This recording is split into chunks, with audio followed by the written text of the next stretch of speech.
Students, today we are going to study the chapter Our Environment. Now, our environment, we all know about environment, something, everything. We living organisms live in environment, non-living organisms live in environment.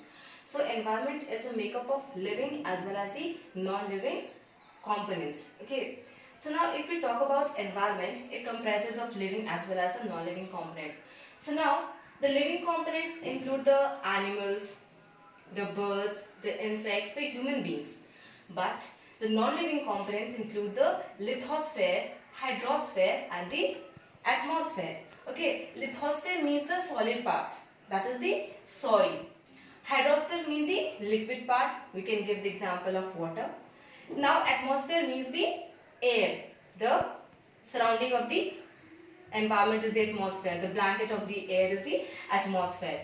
Now comprising this lithosphere, hydrosphere and atmosphere, three of them are collectively called as biosphere. So what is biosphere? The combination of lithosphere, hydrosphere and atmosphere is the biosphere. Now moving ahead, ecosystem is a part of environment. In the environment, as we all know, living as well as the non-living organisms survive. So in an ecosystem, there is an interaction between the living as well as the non-living component. Now how can we define an environment, ecosystem? Now interaction between biotic, that is biotic means the living components, and abiotic, that is the non-living components that are present in the environment, they interact. So that is the ecosystem. Now if we take the example of plants, how plants grow, what do they eat? So how can they prepare their food? Obviously we know they are the producers, manufacturer of food. So how do they produce the food? Now see, plants take water, minerals, etc. from the soil. They take solar energy and by the process of photosynthesis prepare their food. So that is the example of interaction between a living organism, that is the plant, between the non-living organisms.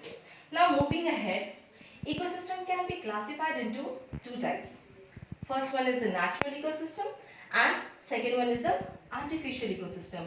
As we all know, natural means what? The things which are present naturally or which are made naturally, where there is no interference of human activities. Now natural ecosystem can be, forest can be included as natural ecosystem. Why? Because we human beings have not made the forest. They are made by themselves. In the forest there are huge amount of trees. Many animals depend on forest for their shelter, for their food. So there is also a food chain going on. Now if we talk about the artificial ecosystem, these are man-made. These are made by humans. So these are man-made ecosystem. Example, zoo, aquarium, zoological parks you all go, aquarium, it is present in our Holy Cross school. No, you all have seen. So these are the examples of artificial ecosystem. Now the most important, that is the components of ecosystem. What are the components? They are the biotic components and the abiotic components.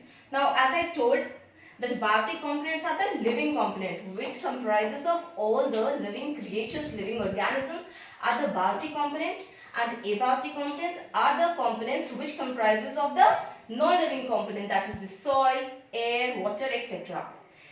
Now we all know biotic components comprises of living component. So what happens on the basis of derivation of food? All the living organisms, for their living they need food. So what happens on the basis of derivation of food? Living organisms are classified into producers, consumers and decomposers. Now what is the role of producers? Producers are what? Producers are the plants. They are the manufacturer of food. Okay, we are dependent either directly or indirectly on plant, that is the producers. So we can consider producers are those which prepare their food by themselves. They do not depend on other organisms for taking their food. So example of producers will be plants.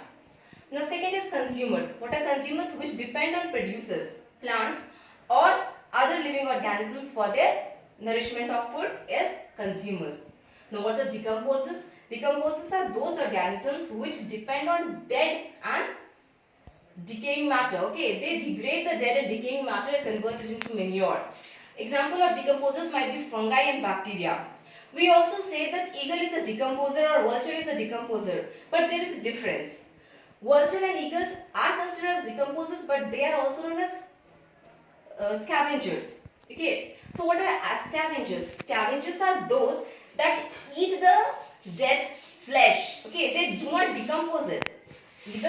Although we say that they are decomposers, but they do not decompose. What do? They eat up the dead organic matter. Okay, means they eat up the dead flesh, etc. So those are scavengers. Example: hawk, eagle. Now decomposers. Example will be fungi and bacteria, which decompose the dead organic matter and convert it into manure. And what happens? That plant. The manure converts the soil, makes the soil fertile, and what happens? Plants grows in the soil. So here also we can see the link between the living and the non-living component. Now further we can see consumers are categorized into 4 types: herbivores, carnivores, omnivores, and parasites. Now what are herbivores?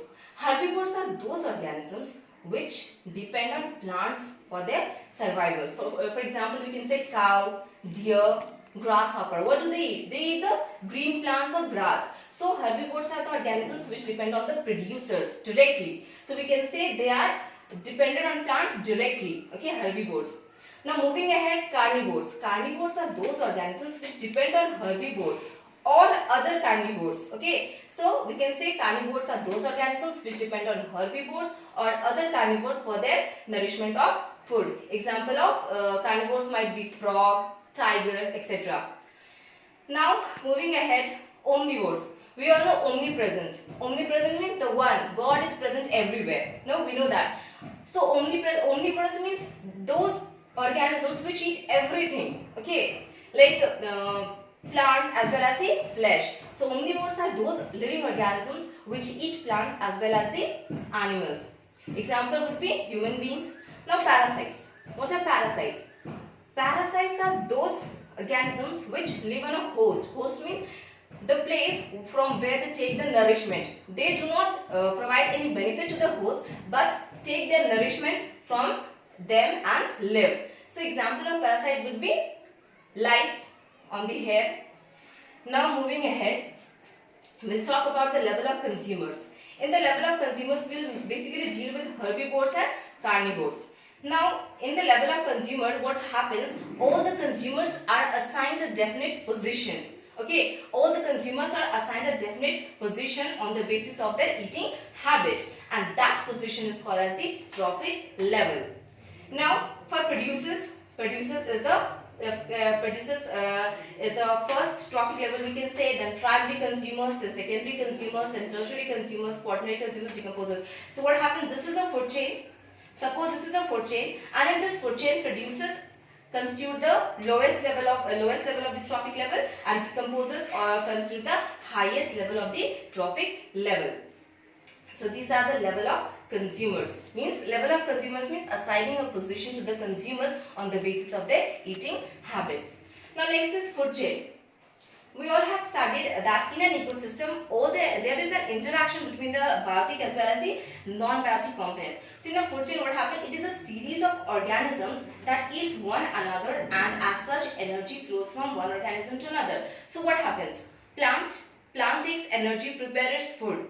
So what happens if we take the plant? If we eat the plant, a plant part, what happens? We also get the energy. So in a food chain, organisms eat one another, and also energy is passed on from one organism to the another. We will deal in detail with the energy flow in the next video.